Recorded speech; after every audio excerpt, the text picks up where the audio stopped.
Friends, welcome to increase knowledge for Eduty channel. So చూడండి, మనము మా గత క్లాసులలో ఒకటి ప్రవర్తనవాదుల గురించి చెప్పడం జరిగింది. సో గెస్టాల్ట్ వాదుల గురించి, సో వాళ్ళు చెప్పినటువంటి సిద్ధాంతాల గురించి చెప్పడం జరిగింది. ఇంకా తర్వాత మనకు ఆర్డర్ ప్రకారం చూసుకుంటే పరిశీలనవాదులు కావాలి. సో పరిశీలనవాదుల్లో మనకు ఆల్ఫ్రెడ్ బండురా మనకు ఉండడం జరిగింది. సో ఆయన చెప్పినటువంటి సిద్ధాంతం ఏంటంటే పరిశీలన సిద్ధాంతం. దాన్ని మనము నమూనా సిద్ధాంతం అంటాం. సో ఇంకా దీనికి చాలా రకాల పేర్లు ఉన్నాయి ఉండడం జరిగింది. సో మనకు తెలుసు కదా, మన మ్యాటర్ చెప్తున్నప్పుడే మనం సిద్ధాంతాల పేర్లు తీస్తామని. సో అప్పుడు వాటి గురించి చెప్పుకుంటాం. ఇప్పుడు ఫస్ట్ మనకు ఎవరి గురించి, Bandura. So Alfred Bandura. So వీణ కెనడా దేశానికి చెందినవాడు. సో గుర్తుపెట్టుకోండి, కెనడా. సో కెనడా దేశానికి చెందినటువంటి ఆల్ఫ్రెడ్ బండురా మనకు నమూనా సిద్ధాంతం లేదా పరిశీలన సిద్ధాంతం అనేటువంటి సిద్ధాంతాన్ని మనకు తీసుకురావడం అనేది జరిగింది. ఇంతకంటే ముందు, సో వీణ కంటే ముందు మిల్లర్డ్ అండ్ డిల్లర్డ్ అనేటువంటి శాస్త్రవేత్తలు ఏం చేశారంటే ఈ పరిశీలన అభ్యాసంపై చాలా రకాల ప్రయోగాలు చేసి సో ఒక బుక్ అనేది సాంఘిక అభ్యాసనం అనుకరణ అనేటువంటి లేదా సామాజిక అభ్యాసనం లేదా అనుకరణ అని చెప్పేసి గ్రంథంలో రాసుకొని అక్కడ వాళ్ళు పరిశీలన అభ్యాసనం అనేటువంటి భావన అనేది ఫస్ట్ వీళ్ళనే తేవడం అనేది జరిగింది. అంటే ఈ పదాన్ని ఫస్ట్ ఉపయోగించిందే వీళ్ళు. ఎవరు? మిల్లర్డ్ అండ్ డిల్లర్ అనేటువంటి శాస్త్రవేత్తలు. సో వీళ్ళు రాసుకున్నటువంటి సామాజిక అభ్యాసన అనుకరణ అటువంటి గ్రంథంలో వీళ్ళు పరిశీలన అభ్యాసనం గురించి డిస్కషన్ చేసి రాసుకోవడం అనేది జరిగింది. కానీ మనము ఎందుకు బండురానే తీసుకుంటామంటే, బండురా ఏం చేశాడంటే పరిశీలన అభ్యాసనాన్ని సిద్ధాంతంగా మార్చాడు. గుర్తుపెట్టుకోండి, పరిశీలన అభ్యాసనాన్ని సో ఒక సిద్ధాంతంగా మార్చడం జరిగింది. సో ఒక సిద్ధాంతంగా మార్చుకున్నాడు కాబట్టి దీనికి పరిశీలన అభ్యాసన సిద్ధాంతం అని కూడా పేరు. సో పరిశీలన అభ్యాసన సిద్ధాంతం గుర్తుపెట్టుకోండి. సో వీణ సిద్ధాంతంగా మార్చినాడు బండురా. అంతవరకు ఇది ఓన్లీ ఒక గ్రంథంలో మాత్రమే ఈ వర్డ్ అనేది ఉండడం జరిగింది. దాన్ని సిద్ధాంతంగా మార్చింది ఎవరంటే ఆల్ఫ్రెడ్ బండురా. సో నెక్స్ట్ మనం చూసుకుంటే అసలు ఏంది ఇవాళ. సో వీటికి వివిధ రకాల పేర్లు ఎందుకు వచ్చాయి? ఈయన ఏ సోపానాలు చెప్పారు, సో ఏ ప్రక్రియలు చెప్పారు, సో ఇందుకు ఏ నమూనాలు ఫాలో కావాలని చెప్పారు అనేటువంటి డిస్కషన్ మొత్తం చేసుకుంటే మనకి థియరీ అనేది చాలా ఈజీగా అయిపోతుంది. సో చూడండి, ఇది కూడా చూడండి సమాజంలో జరిగేటువంటి మ్యాటరే కాబట్టి మీరు చాలా చుట్టుపక్కల కూడా చూస్తూ ఉంటారు ఈ మ్యాటర్ని. కాబట్టి ఇది కూడా జనరల్ టాపిక్గానే ఉంటుంది కాబట్టి గుర్తుపెట్టుకోండి. సో ఇప్పుడు మనము నమూనా సిద్ధాంతం గురించి డిస్కషన్ చేద్దాం. ఫస్ట్ మనకు ఈ సిద్ధాంతాలకు ఆ పేర్లు ఎలా వచ్చాయో ఒక్కొక్క పేరుని మనము తీసుకోవడం అనేది జరుగుతుంటుంది. ఫస్ట్ చూడండి, మనకు పరిశీలన సిద్ధాంతం అని దీనికి పేరు. సో పరిశీలన సిద్ధాంతం ఎవరు? Alfred Bandura. సో బండురా పరిశీలన సిద్ధాంతం అని పేరు ఎందుకు వచ్చిందంటే, ఇప్పుడు చూడండి, విద్యార్థులు కానీ లేకపోతే బాలలు కానీ బాలికలు కానీ, సో మధ్య వయసు వాళ్ళు కానీ వయసులు కానీ ఎవరైనా సరే ఇతరులను నిశితంగా పరిశీలించి వాటిలో ఉన్నటువంటి క్వాలిటీస్ని వీళ్ళు తీసుకుంటారు. అంటే వాళ్ళను పరిశీలించి వాళ్ళలో ఉన్నటువంటి క్యారెక్టర్ని వీళ్ళు కూడా అనుసరిస్తూ ఉంటారు. గుర్తుపెట్టుకోండి. కాబట్టి దీన్ని మనము పరిశీలన సిద్ధాంతం అంటాం. మనకు ఇక్కడ లెర్నింగ్ అనేది, సో అభ్యాసనం అనేది ఏ విధంగా జరుగుతుందంటే, ఒకటి పరిశీలన ద్వారా జరుగుతుంది, అదేవిధంగా నమూనాలను ఆధారంగా చేసుకుని జరుగుతుంది, సాంఘికం పరంగా జరుగుతుంది. గుర్తుపెట్టుకోండి, అనుకరించడం ద్వారా జరుగుతుంది. ఇన్ని రకాలుగా మనకు ఏమొస్తుంది? అభ్యాసనం అనేది జరుగుతుంది ఈ థియరీ ప్రకారం. ఇవల్ల అభ్యాసన సిద్ధాంతాలే కదా, అభ్యాసన సిద్ధాంతాలే ఇవి. గుర్తుపెట్టుకోండి, అభ్యాసన సిద్ధాంతాల్లో మనకు సిద్ధాంతం ఇది. ఈ అభ్యాసనం అనేది ఏ విధంగా జరుగుతుందంటే, ఒకటి ఇతర వ్యక్తులను పరిశీలించి వాళ్ళలో ఉన్నటువంటి క్యారెక్టర్ని మనలో ఇంప్లిమెంట్ చేసుకొని మనం తీసుకుంటాం కాబట్టి లెర్నింగ్ అనేది చేస్తాం కాబట్టి దీన్ని మనం ఏమంటామంటే పరిశీలన సిద్ధాంతం అని కూడా చెప్తాం. అదేవిధంగా మనకు నమూనా అంటే మోడలింగ్, ఇంగ్లీష్లో అయితే మోడలింగ్. సో ఈ మోడలింగ్లో చూసుకుంటే ఈ విధంగా ఉండాలి అనేటువంటి ఒక మోడల్ని చూసినప్పుడు మనం కూడా ఆ విధంగానే ఉండాలని చెప్పేసి ట్రై చేస్తూ ఉంటాం. అర్థమవుతుందా? చూడండి, మనకు నచ్చినటువంటి ఒక యాక్టర్ సో ఒక రోల్ మోడల్గా ఉంటాడు కొంతమందికి. సో కొంతమంది యాక్టర్లు కొంతమందికి రోల్ మోడల్గా ఉంటారని చెప్తుంటారు. సో రోల్ మోడల్ అంటే ఏంది అర్థము? వాళ్ళ నమూనాలుగా చూసుకుంటూ ఉంటారు వీళ్ళు. వాళ్ళు చేసేటువంటి హెయిర్ కటింగ్ స్టైల్ వీళ్ళు చేపించడము, వాళ్ళు వేసేటువంటి డ్రెస్సింగ్ స్టైల్ వీళ్ళు చేయడము, వాళ్ళు మాట్లాడేటువంటి మాటలు వీళ్ళు కూడా మాట్లాడడము, సో వాళ్ళు చెప్పేటువంటి డైలాగులు వీళ్ళు కూడా చెప్పడము. సో ఈ విధంగా చేస్తూ ఉంటారు. దానికి గల కారణం సో నమూనా. గుర్తుపెట్టుకోండి, వాళ్ళు ఇతరుల నుంచి పరిశీలించి సో వాళ్ళలో ఉన్నటువంటి మా నమూనాను వాళ్ళలోకి తీసుకొని ఏం చేస్తారంటే మోడలింగ్ చేసుకొని అభ్యాసం అనేది చేస్తుంటారు, అంటే నేర్చుకుంటారు. ఈ నేర్చుకోవడం ద్వారా మనకు మోడలింగ్ లెర్నింగ్ అనేది జరుగుతుంటుంది. సో మోడల్ లెర్నింగ్ అనేది జరుగుతూ ఉంటుంది. కొంతమంది సమాజంలో ఉన్నటువంటి మంచిని తీసుకొని అంటే మంచిని పరిశీలించి దాని నుంచి అభ్యాసం నేర్చుకుంటూ ఉంటారు. చూడండి, సమాజంలో చాలామంది సంఘ సంస్కృతాలు ఉన్నారు. వాళ్ళని ఆదర్శంగా తీసుకొని ఎన్నో సంస్థలు అనేవి ఏర్పడడం జరుగుతూ ఉన్నాయి ప్రజెంట్కి కూడా. సో విద్యాపరంగా జరుగుతూ ఉన్నాయి, సో సమాజం పరంగా జరుగుతూ ఉన్నాయి. దానికి గల కారణం ఎవరో ఒకరు పునాది వేసినటువంటి వాటిని అనుసరిస్తూ సాంఘికం పరంగా అభ్యాసం జరిగి ఉపయోగకరంగా చేసుకోవడం. చూడండి, అనాథాశ్రమాలు కానీ, సో నెక్స్ట్ వచ్చేసి వృద్ధాశ్రమాలు కానీ, సో నెక్స్ట్ వచ్చేసి ఏదైనా ఒక సంఘాలు కానీ ఏర్పడుతున్నాయి మంచి కోసం మనకు. అంటే దానికి గల కారణం ఈ సాంఘిక అభ్యాసం. సో సమాజంలో జరిగేటువంటి మంచిని విలేజెస్ అంటే గ్రహిస్తున్నారు. సో ఆ గ్రహించడమే మనం అభ్యాసం అన్నమాట. నేర్చుకుంటున్నారు, ఆ నేర్చుకొని వాటిని ఫాలో అవుతున్నారు. సో ఫాలో అయ్యి వాటిని మనకు మంచిగా చేయడానికి ఆస్కారం జరుగుతూ ఉంటుంది. సో ఈ విధంగా మనకు సాంఘిక అభ్యాసం అనేది జరుగుతూ ఉంటుంది. ఇంకా లాస్ట్ది అనుకరించడం. సో ప్రతి దాంట్లోనూ కూడా మనం ఏం చేస్తుంటాం, అనుసరణ చేస్తూ ఉంటాం. సో చూడండి, మన పక్కన వాడు మంచిగా ఉండి మంచి చేష్టలు చేసుకుంటూ మంచి ప్రవర్తన కలిగి ఉంటే మనం అని అనుకరించి మంచిగా అభ్యాసం అనేది చేసుకుంటాం. అదే మన పక్కన వాడు సో మొత్తం చదవకుండా సో ఎటు తిరుగుకుండా ఉండి సో బాధ్యతలు లాంటివి ఏమీ లేకుండా సో సమాజంలో విచ్చలవిడిగా తిరుగుతున్నాడు. సో నువ్వు వాళ్ళ పక్కన ఉన్నావు అంటే నువ్వు కూడా ఏమతో ఆ విధంగానే అనుకరణ చేసుకుని పోవడానికి ఆస్కారం అనేది ఉంటుంది. సో కాబట్టి అదొక టైప్ లెర్నింగ్.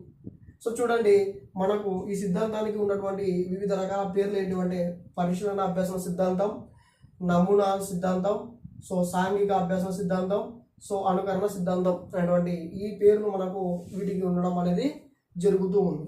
సో ఒక్కొక్క స్టేజ్లో చూసుకుంటే పిల్లవాళ్ళు మనము చూడండి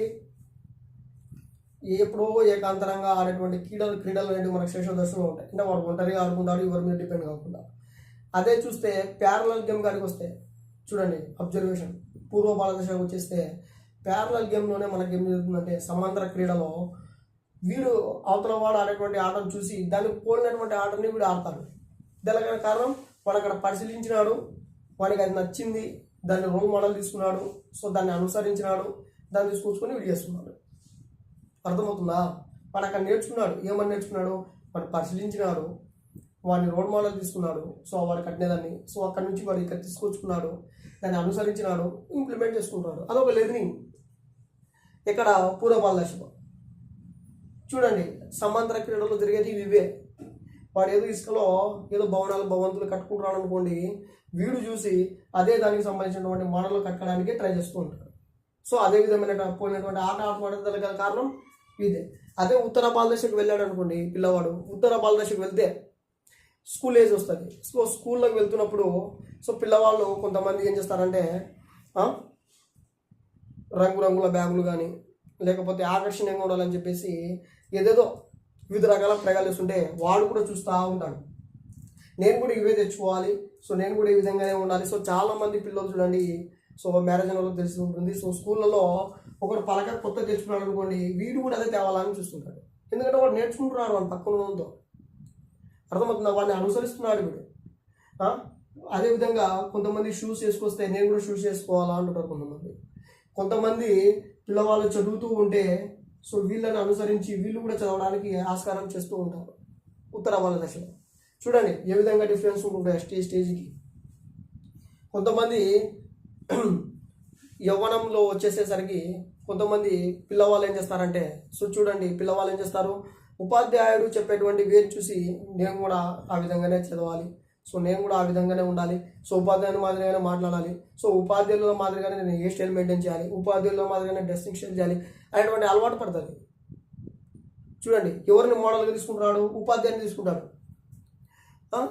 ఈ విధంగా ఉంటుంది. సో ఉపాధ్యాయుడు కానీ ఉపాధ్యాయురాలు కానీ సో ఎవరైనా కానీ వాళ్ళు మోడలింగ్ తీసుకుంటున్నారు స్టేజ్ని బట్టి. చుట్టుపక్కల వాళ్ళు సో ఈ స్టేజ్లో ఏదైనా కొత్త బట్టలు వేస్తున్నారు అనుకోండి, సో వీళ్ళకి కూడా కావాలని మారం చేస్తుంటారు. దానికి గల కారణం ఏంటి, వాళ్ళని అనుసరిస్తున్నారు, వీళ్ళు వాళ్ళ దగ్గర నుంచి నేర్చుకుంటున్నారు కాబట్టి. సో గుర్తుపెట్టుకోండి, సో స్టేజ్ని బట్టి కూడా మనకు ఇవి మారుతూ వస్తూ ఉంటాయి, లెవెల్స్ అనేవి మారుతూ వస్తూ ఉంటాయి. కాబట్టి పరిశీలన అనేది మనకు చాలా ఇంపార్టెంట్ అయిపోయింది.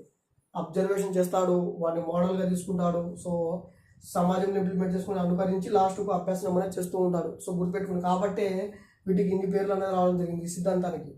అదే మనకు కౌమార దశలో వస్తే చూడండి, కౌమార దశలో వస్తే ఏకంగా ఆ రోల్ మోడల్ని దైవంగా పూజిస్తాడు.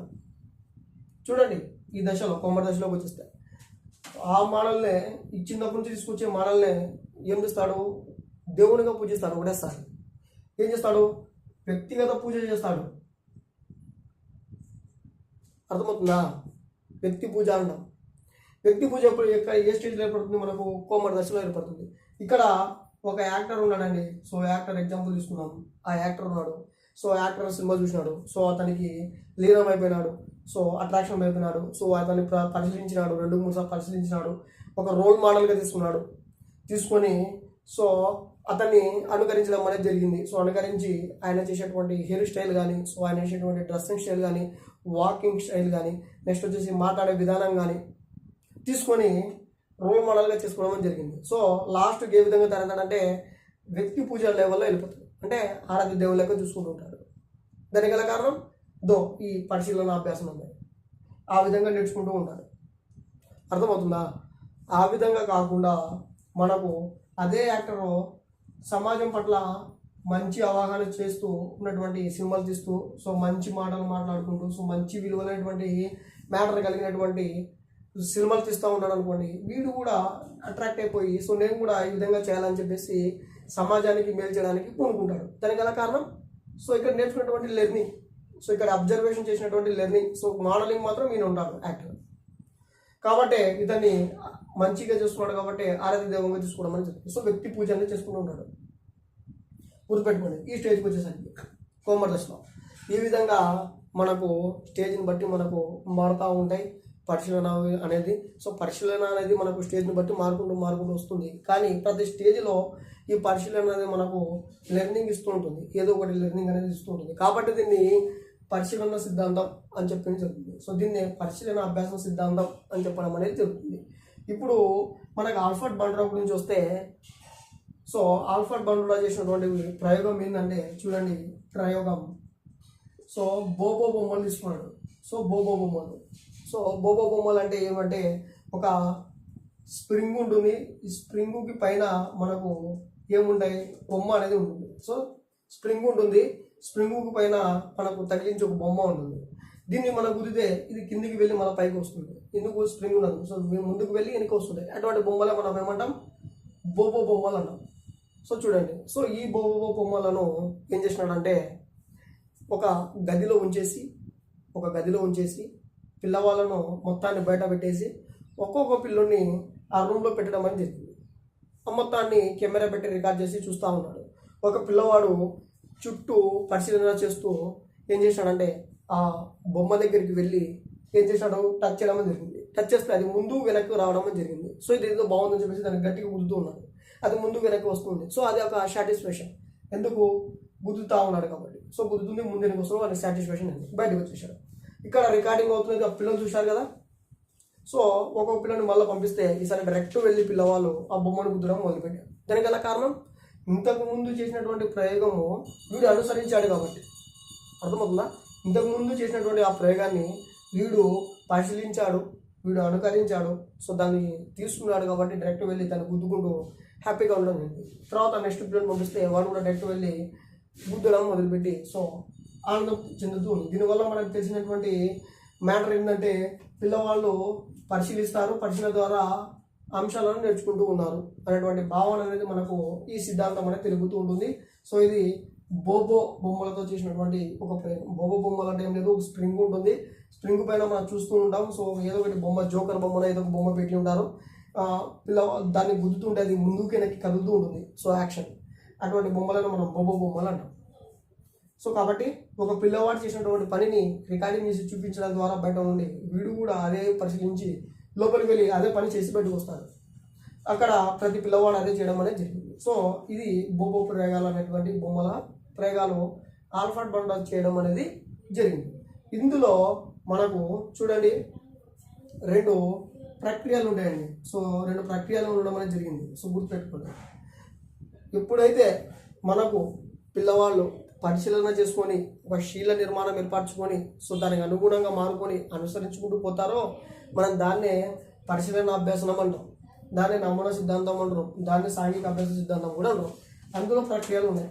ఒకటి తదాత్మీకరణం, రెండోది అంతరీకరణం. సో ఒకటి తదాత్మీకరణం, రెండో వచ్చేసి అంతరీకరణం. తదాత్మీకరణం అంటే ఏంటి అంటే గుర్తుపెట్టుకోండి, ఒక పిల్లవాడు ఎగ్జాంపుల్ చెప్తున్నా. సో పిల్లవాడు ఏం చేస్తాడంటే దాన్ని పరిశీలిస్తాడు, దాన్ని ఏం చేస్తాడు మోడల్గా తీసుకుంటాడు, శరీర భాగాలకు ఇంప్లిమెంట్ చేసుకుంటాడు. తదాత్మీకరణం అంటే ఏంటంటే తన శరీరంలోకి ఆ మోడల్ని తీసుకుంటాడు. ఇదే మనకు తదాత్మీకరణం అంటాం. తదాత్మీకరణం అంటే ఏం లేదండి, ఇప్పుడు మనం ఒక అంశాన్ని పరిశీలించినాం, ఒక వ్యక్తిని పరిశీలించి దూరం నుంచి చూస్తాం. సో చూసి ఎంబడే ఆ మోడల్ని మనకు నచ్చింది అనుకోండి, ఏం చేస్తాం స్వీకరించడానికి ట్రై చేస్తాం, మన బాడీలోకి ఇంప్లిమెంట్ చేసుకోవడానికి ట్రై చేస్తాం. ఎందుకంటే అది ఒక లెర్నింగ్ కాబట్టి, నచ్చింది కాబట్టి. దాన్ని మనము తదాత్మీకరణం అంటాం. సో బాడీకి సంబంధించి. అదే అంతరీకరణం అంటే ఇక్కడ ఏర్పడినటువంటి ఈ శరీరానికి సంబంధించిన మనం ఇంప్లిమెంట్ చేసుకున్నామో పూర్తిగా మనసులో కూడా నిమగ్నం చేసుకోవడమే అంతరీకరణం అంటే. అంతరీకరణం అంటే ఏంటంటే అంతరాత్మకి ఈ ఉన్నటువంటి మోడల్ని మనం అప్లై చేసుకోవడం, అర్థమవుతుందా? మన మనసులోకి ఆ పరిశీలించినటువంటి మోడల్ని మనం తీసుకోవడం. ఇదైతే బాడీ వరకే. సో ఇదైతే అంతరీకరణం అంటే మనసులోకి నిమగ్నం చేసుకోవడం, మన అంతరాత్మకి అప్లై చేసుకోవడం, అర్థమవుతుందా? వీడు మానడు, నువ్వు ఎంత చెప్పు వీడు ఆ దేవుడే అంటాడు. వీడు విన్నాడు ఇంకా, ఎందుకంటే వీడు మనసులో ఫిక్స్ అయిపోయినాడు, అంతరాత్మకంగా వెళ్ళిపోయినాడు. సో వాడు మంచి చెప్పని చెడు చెప్పని నీకు అవసరం లేదు, ఇంకా వీడు ఫిక్స్ అయిపోయినాడు. కానీ ఇక్కడ చూడండి, వీడు బాడీ పరంగానే సో ఏదో చూసాము, ఆడి వరకు నేర్చుకున్నాము, అర్థమవుతుందా? ఆడి వరకు నేర్చుకున్నాము, ఏదో మంచి విషయం చెప్పినాడు, మనము అది మంచిది చేస్తాం అనేటువంటి భావన అనేది ఇక్కడ ఉంటుంది. కానీ ఇక్కడ ఈ లెవెల్లోకి వచ్చేసరికి ఏమవుతుందంటే వాడు మంచి చెప్పని చెడు చెప్పని వాడికి అలవాటు పడిపోయినాడు, అంతే బానిస. మంచి చెప్పినాడా సో మంచికి వెళ్తా, చెడు చెప్పినా కూడా వాడు మంచి చెప్పినాడు అని చెప్పి భావన అనేది ఇక్కడ ఏర్పడుతుంది. ఎందుకంటే వీడు ఆత్మకి ఇన్వాల్వ్మెంట్ చేసుకుంటాడు, అతను ఉన్నటువంటి ఆత్మకి ఇన్వాల్వ్మెంట్ చేసుకుంటాడు. అదేవిధంగా మన మనసులో నిమగ్నం చేసుకోవడం అనేది జరుగుతూ ఉంటుంది. సో ఇది తదాత్మీకరణం, అంతరీకరణం సంబంధించినటువంటి మనకు పరిశీలనవాదంలో 2 ప్రక్రియలను ఇవ్వడం అనేది జరిగింది. ఈ విధంగా ఉన్నటువంటి ఈ పరిశీలనవాదంలోని పరిశీలన సిద్ధాంతంలో మనకు నమూనాలు అనేటివి ఉంటాయి. సో నమూనాలు ఉన్నాయి కదా, సో నమూనా సిద్ధాంతం అంటాం కదా, 3 నమూనాలు ఉంటాయి చూడండి. గత డిఎస్లో కూడా ఇక్కడ నుంచి రావడం అనేది జరిగింది. సో 3 నమూనాలు అనేటివి ఉంటాయి. ఒకటి మనకు చూడండి, సో 3 నమూనాలు ఉంటాయి.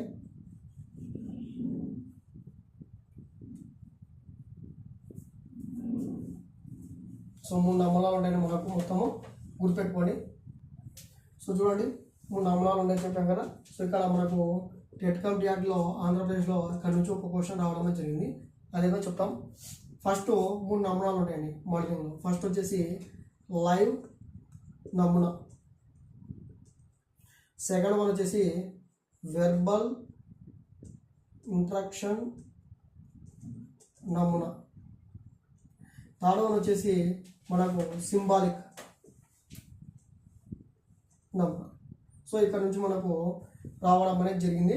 సో టెట్ కంప్యూటర్లో వెర్బల్ ఇంటరాక్షన్ నమూనా నుంచి లైవ్ నమూనా అంటే ఏంటంటే, లైవ్ అంటే మనకు తెలుసు కంటి ముందు కనిపించేది. సో మన కళ్ళ ముందర కనిపిస్తుందండి ఆ అంశం కళ్ళ ముందర ఉన్నప్పుడు దాన్ని మనము పరిశీలించి లైవ్ మోడల్గా తీసుకుంటూ ఉంటాం. మన కళ్ళ ముందర అంటే ఏదో ఒక చెప్తున్నాం కదండి, ఒక సభ జరుగుతుంది. సో సభ జరుగుతున్నప్పుడు అక్కడ అటువంటి ఉపన్యాసం విని మోటివేట్ అయ్యి సో మనం నేర్చుకుంటూ ఉంటాం మంచి మాటలు. సో అవి కళ్ళ ముందర జరుగుతూ ఉంటాయి లైవ్లో. సో అటువంటి వాటిని మనము లైవ్ నమూనా అని చెప్తాం. సో వెర్బల్ ఇంటరాక్షన్ నమూనా అంటే ఏంటంటే, సో ఇది వేరే వాళ్ళ దగ్గర నుంచి మనము తీసుకోవడం అనేది జరుగుతూ ఉంటుంది. సో డైరెక్ట్గా వేరే వాళ్ళ నుంచి మనము తీసుకొని పరిశీలించి మనం ఏం చేస్తామంటే, అది వస్తువు కానీ మనిషి కానీ ఏదైనా కానీ తీసుకొని అతన్ని రోల్ మోడల్ చేసుకుంటాం. కాబట్టి ఇది వెర్బల్ ఇంటరాక్షన్ నమూనా అనేది కావడం అనేది జరిగింది. ఇంకా మూడోది సింబాలిక్ నమూనా. అంటే సింబాలిక్ అంటే గుర్తులు. సో మనం టీవీలో కానీ సో కంప్యూటర్లో కానీ సో ఏదో ఒకటి సినిమాలు కానీ సీరియల్ కానీ ఏదైనా చూసినప్పుడు ఏం చేస్తాం, మనము వాళ్ళను రోల్ మోడల్గా తీసుకోవడం అనేది జరుగుతుంది. ఇది సింబాలిక్ నమూనా. సో మనకు వెర్బల్ ఇంటరాక్షన్ నమూనా అనేది ఏ సిద్ధాంతానికి చెందిందని మన టెట్ కంప్యూటర్లో అడగడం అనేది జరిగింది. అర్థమవుతుందా? ఇది పరిశీలన సిద్ధాంతానికి చెందినది. సో గుర్తుపెట్టుకోండి. నెక్స్ట్ మనకు చెప్పినటువంటి మోస్ట్ ఇంపార్టెంట్ సోపానాలు అనేవి ఉన్నాయి. స్టేజెస్, సోపానాలు ఏంటివి అంటే, ఫస్ట్ వన్ వచ్చేసి అవధానం, సెకండ్ వన్ వచ్చేసి ధారణ, సో దాని మనం పునరుత్పాదన, సో దీన్ని మనం నిష్పాదన అంటాం. సో ఫోర్త్ వన్ వచ్చేసి ప్రేరణ, పునర్బలం. ఈయన 4 రకాల స్టేజ్లు తీసుకోవడం జరిగింది పరిశీలన అభ్యాసం సంబంధించి. చాలాసార్లు మనకు తెలంగాణకు సంబంధించి కానీ సో ఆంధ్రప్రదేశ్ టెట్లో సంబంధించి కానీ కూడా అదేవిధంగా డిఎస్సి కూడా సరైన క్రమంలో అమర్చండి అనేటువంటి మ్యాటర్ చాలాసార్లు రావడమే జరిగింది. సో వరుస క్రమం అనేది మనకు చాలా ఇంపార్టెంట్.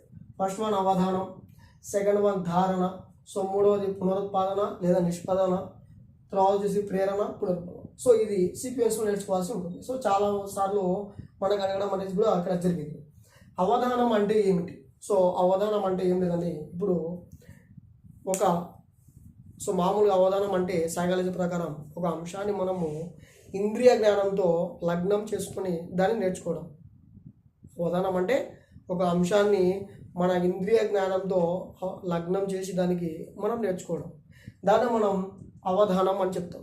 సో ఇక్కడ ఏ విధంగా చేస్తామంటే, మనం ఉపయోగించినటువంటి ఇంద్రియ జ్ఞానంతో మనం పరిశీలించినటువంటి సో మనం అనుకరించినటువంటి సో మనం మోడల్గా తీసుకుంటున్నటువంటి ఆ ముందర ఉన్నటువంటి అంశాన్ని ఏం చేస్తామంటే, గుర్తుపెట్టుకోండి, అందులో కూడా మనకు సిమిలర్గా ఉండే వాటిని తీసుకోం, మనకు ప్యారలల్గా ఉండే వాటిని తీసుకోం, డిఫరెంట్గా ఏమైనా ఉంటేనే మనం తీసుకుంటాం అని చెప్పేదే అవధానం. అంతేకాదండి, ఇప్పుడు మనం నడుస్తాం, సో మనం రోల్ మోడల్గా తీసుకున్న వాళ్ళు కూడా నడుస్తారు. కానీ డిఫరెన్స్ ఏముంటుంది, అతను వాకింగ్ స్టైల్ అనేది వేరే ఉంటుంది, సో మన వాకింగ్ స్టైల్ అనేది వేరే ఉంటుంది. ఆ డిఫరెంట్గా ఉన్నది నీకు నచ్చింది కాబట్టి ఆ వాకింగ్ స్టైల్ నువ్వు తెచ్చుకుంటావు. అర్థమవుతుందా? నెక్స్ట్ మనకు హెయిర్ స్టైల్ ఉంది, సో వాళ్ళకు కూడా హెయిర్ స్టైల్ ఉంది, సో మనం అనుకరించే మనకు ఆ హెయిర్ స్టైల్ డిఫరెంట్గా అనిపించింది కాబట్టి దాన్ని తీసుకుని మన మీద తెచ్చుకుంటున్నాం. దానికి గల కారణం ఈ అవధానం. సో డిఫరెంట్గా ఉన్న వాటిని మాత్రమే మనము మ్యాక్సిమం అభ్యసిస్తాము, సో అనుకరణ ద్వారా అని చెప్పేసి తెలిపే నియమమే సో అవధాన సోపానం. సో సోపానం, అవధాన, సోపానం. ఈ విధంగా ఏర్పడినటువంటి అవధానంలో మనకు డిఫరెంట్ ఉండేది తీసుకుంటాం కదా. సో డిఫరెంట్ ఉండేది వెంటనే తీసుకున్న తర్వాత మనము వెంటనే ప్రయోగించాం. ఏమండి, ఇక్కడ మనం చూసినాము, వెంటనే రావాలంటే వస్తుందా? రాదు. అది కొన్ని మాత్రం వస్తే కొన్ని అయితే రావు. మనము వేరే వాళ్ళని చూసినాము, హెయిర్ స్టైల్ నచ్చింది, హెయిర్ స్టైల్ వస్తే వెంటనే వచ్చేస్తుందా? రామంటే రాదు. దానికి తగ్గట్టు జుట్టు ఉండాలి, దానికి తగ్గట్టు వెంట్రుకలు ఉండాలి, ఆ స్టైల్ నువ్వు మళ్ళీ వెళ్ళి చేపించాలి. కాబట్టి గుర్తుపెట్టుకోండి, ఆ ప్రాసెస్ జరగాలంటే కొంత టైం పడుతుంది. ఆ టైంలో మనం ఏం చేస్తామంటే గుర్తుపెట్టుకోవాలి ఆ మోడల్ని. ఆ గుర్తుపెట్టుకోవడాన్ని మనం ధారణ అంటాం. స్మృతిలో కూడా ఉంటుంది ధారణ అని. ధారణ అంటే ఏంటంటే కొద్ది కాలం మనము ఆ ధారణ అంటే ఏంటంటే కొద్ది కాలం మన స్మృతిలో పెట్టుకోవాలి. అర్థమవుతుందా? మనకు వెంటనే రామంటే రాదు. అది ఆ మోడల్ని మనం పదే ప్రయత్నిస్తూ ఉండాలి. అర్థమవుతుందా? అంతవరకు మనం ధారణ అనేది గుర్తుపెట్టుకోవాలి, దాన్ని మర్చిపోతే రాదు. కాబట్టి ధారణ అనేది ఖచ్చితంగా ఉండాలి. అని సెకండ్ సోపానంలో మనకు ఎవరు చెప్పారు, మనకు బండురా చెప్పడం అనేది జరిగింది. సో చూడండి, ఫస్ట్ దాంట్లో అయితే డిఫరెంట్ దాన్ని తీసుకున్న దాన్ని మనం వెంటనే ప్రయోగం చేయలేం. గుర్తుపెట్టుకుని దాన్ని వెంటనే ప్రయోగం చేయలేం, కొద్దిగా టైం పడుతుంది. అంతవరకు ధారణించాలి, గుర్తుపెట్టుకోవాలి. దాన్ని మనం గుర్తుపెట్టుకోవడం అంటాం. ఆ ధారణని మనము ఆ ముందర ఉన్నటువంటి ఆ మోడల్ని కొద్ది రోజులు గుర్తుపెట్టుకోవడానికి ధారణ అంటాం. ఆ విధంగా గుర్తుపెట్టుకున్నటువంటి ఈ ధారణ మనం ఏం చేస్తాము, తగినటువంటి సమయం వచ్చినప్పుడు దాన్ని మనం ఏం చేస్తాం, పునరుత్పాదన చేస్తాం. సో రిపిటేషన్ చేస్తాం దాన్ని. అంతవరకు మనకు ధారణలోనే ఉంటుందండి. ఎప్పుడైతే మనకు అనుకూల పరిస్థితులు వస్తాయో అప్పుడు పరిశీలన మనం ఏం చేస్తామంటే ఇంప్లిమేషన్ చేస్తాం. దాన్ని మనం ఏమంటామంటే పునరుత్పాదన లేదా నిష్పాదన అంటాం. సో మీకు బెస్ట్ ఎగ్జాంపుల్ చెప్తాము. సో ఎగ్జాంపుల్ చెప్పుకుంటూ మళ్ళీ నియమాలు ఇంప్లిమెంట్ చేస్తాం. ఇంకా నెక్స్ట్ ప్రేరణ, పునర్భరణం. సో ప్రేరణ గురించి, ఈ పునర్భరణ గురించి మనకు స్కిన్నర్ ఏమంటారంటే, చూడండి, అంతర్గత ప్రేరణ అనేది మనకు చాలా ఇంపార్టెంట్. సో బాహ్యగతంగా వచ్చేటువంటి ప్రేరణ అనేది పరిశీలనకు చాలా తక్కువగా మోటివేట్ చేస్తుంది అని చెప్పడం అనేది జరిగింది. సో దీన్ని ఉద్దేశించుకొనే మనకు బండురా ఏం చేసినాడంటే, సో 3 రకాల ప్రేరణకు సంబంధించిన పునర్భరణాలు తీసుకోవడం అనేది జరిగింది. అవి ఏంటివంటే, ఒకటి ప్రత్యక్ష పునర్బలనం. సో సెకండ్ పరోక్ష పునర్బలనం.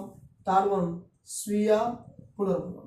ప్రత్యక్ష పునర్బలనం అంటే ఏంటంటే, ప్రత్యక్షంగా మనం ఒక అంశాన్ని చూస్తాం, ప్రేరణ పొందుతాం. ఆ పునర్బలనం మనకు ఏ విధంగా వస్తుందంటే, ఏదో ఒక బహుమానమో లేకపోతే ఒక దండన ద్వారానో రావడం అనేది జరుగుతుంది.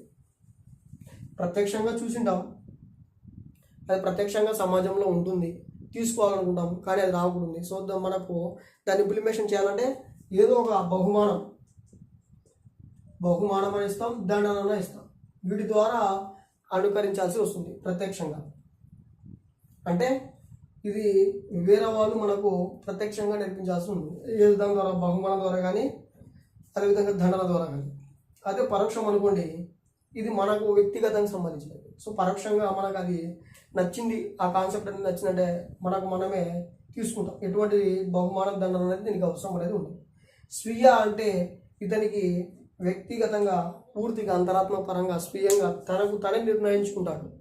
తనకు తనే అంటే ఇతరుల మీద ఆధారపడడు. సో ఇతర మోడల్ని చూసుకోడు, ఇతరులు చూసుకోడు. నేనే ఒకరికి మోడల్గా ఉండాలి, నన్నే ఇంకొకటి పరిశీలించాలి. సో స్వయంగా నేనే ఒక మోడల్గా ఉండాలని చెప్పేసి ఇక్కడ ప్రేరణ అనేది పొందడం జరుగుతూ ఉంటుంది.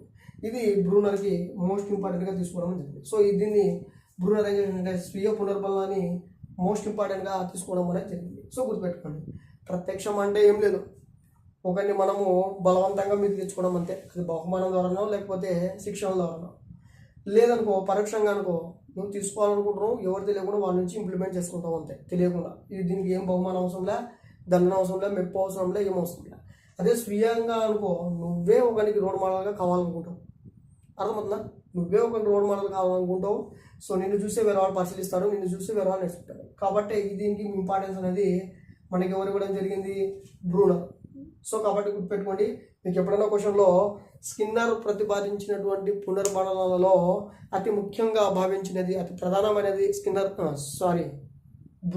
బండురా అనుకుంటే, సో బండురా ప్రతిపాదించినటువంటి పునర్బలనాలలో అతి ముఖ్యమైనటువంటి పునర్బలనం ఏది లేదా ప్రధానమైనటువంటి పునర్బలనం ఏందని అడిగారనుకోండి, స్వీయ పునర్బలనం.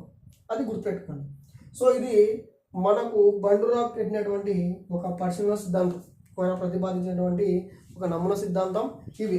ఇప్పుడు మీకు అవధానం, ధారణ, పునరుత్పాదన, ప్రేరణ గురించి ఒక ఎగ్జాంపుల్ చెప్తాను కదా. సో చూడండి, ఇప్పుడు ఎవరు తీసుకుందాం. సో చూడండి, యాక్టర్ పరంగా అయితే చాలామందికి అర్థమైపోతుంది కాబట్టి తీసుకుందాం. ఒక యాక్టర్ ఉన్నారు. సో ఎవరో సంథింగ్ ఒక యాక్టర్ ఉన్నారు. సో మూవీలో చూసిన తర్వాత పదే అతను మనకు నచ్చేశాడు. సో మళ్ళీ వెళ్ళి చూస్తున్నప్పుడు అబ్జర్వేషన్ చేసిన తర్వాత అతనిలో ఉన్నటువంటి hair style, walking style and మాట్లాడే స్టైలు అబ్జర్వేషన్ అనేది చేయడం జరిగింది. చేసిన తర్వాత ఎందుకు వాటిని పర్టికులర్గా అబ్జర్వేషన్ చేసినామంటే మన దగ్గర అవే లేవు. సో డిఫరెంట్ అదే. సో మన దగ్గర లేనిది మన దగ్గర ఉంది కాబట్టి ఆ అబ్జర్వేషన్ని మనం తీసుకోవాలి.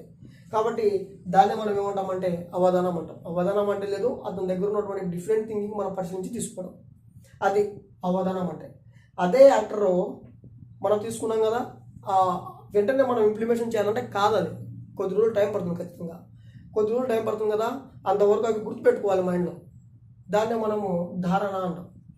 సో ఆ విధంగా గుర్తుపెట్టుకున్నటువంటి వాటిని ఒక సమయం సందర్భం అనేది వస్తుంది, అప్పుడు దాన్ని ఇంప్లిమెంటేషన్ చేస్తాం. ఆ విధంగా మాట్లాడడం, ఆ విధంగా చేస్తూ ఉండడం, ఆ విధంగా క్యారెక్టర్ ఇన్వాల్వ్మెంట్ అవ్వడం, దాన్ని పునరుత్పాదన లేదా నిష్పాదన అంటాం.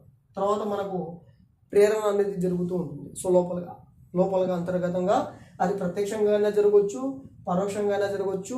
సో లేకపోతే స్వయంగా తల్లి కావాలని చేసుకోవచ్చు. సో ఈ విధంగా మనకు సోపానాలు అనేవి ఉండడం జరిగింది. సో చూడండి, ఇక్కడ నుంచి దాదాపు మనకు చాలాసార్లు సీక్వెన్స్ అడగడం జరిగింది. సో అవధానం, ధారణ, పునరుత్పాదన లేదా నిష్పాదన, సో లాస్ట్ ప్రేరణ లేదా పునర్బలం. సో ప్రేరణ, పునర్బలం, ఈ విధంగా మనకు సోపానాలు కూడా అడగడం జరిగింది.